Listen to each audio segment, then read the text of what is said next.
Hello, and welcome to the Upgrade the World podcast. I'm your host, Josh Bellamy, and today we'll be talking about Web3. So what is Web3? To put some context around Web3, it's useful to learn a bit about the history of the web. The World Wide Web, or web, is a service that operates over the internet. It's a global information medium which people can access using computers connected to the internet. Tim Berners-Lee invented the web in 1989. Like most things in their infancy, the web was pretty basic at first, and most sites were static pages that linked to other static pages. In this read-only version of the web, known as Web 1, most of the people were consuming content and not producing it. The web was in this state from 1991 to 2004.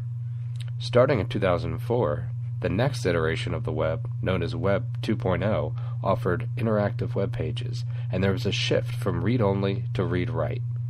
For example, people could fill out forms and leave comments and reviews on sites.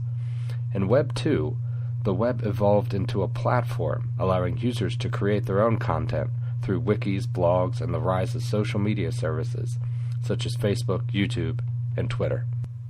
That brings us to present day, so it should be no surprise that Web3 is all about the future of the web. The term Web3 was coined by Polkadot founder and Ethereum co-founder Gavin Wood in 2014, referring to a decentralized online ecosystem based on blockchain.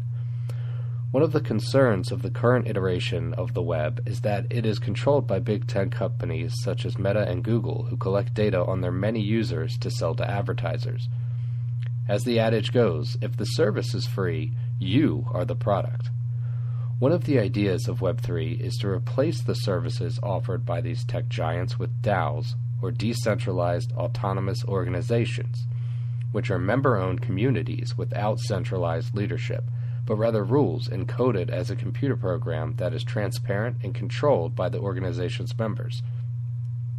In Web 2, data is the currency. 98% of Meta's revenue and 80% of Google's revenue comes from ads. The vision for Web3 is for you and all other users of the internet to own their data. If you choose to monetize your data, you will be rewarded. Tokenization is digitizing the right of ownership onto a decentralized blockchain. This can be done for any item of value. For example, tokens can indicate ownership of tangible assets like art, or they can indicate ownership of intangible assets such as shares in a company or voting rights, like in the previously mentioned DAOs. Now you may be thinking, Web3 is decentralized with DAOs and it will have an ecosystem based on tokens, but what is a blockchain? First proposed as a research project in 1991, a blockchain is a distributed database or ledger that is shared among the nodes of a computer network. The innovation with a blockchain is that it guarantees the fidelity and security of a record of data and generates trust without the need for a trusted third party. A blockchain collects information together in groups known as blocks that hold sets of information. Blocks have certain storage capacities and when filled are closed and linked to the previously filled block, forming a chain of data known as the blockchain. Each block in the chain is given an exact timestamp when it is added to the chain.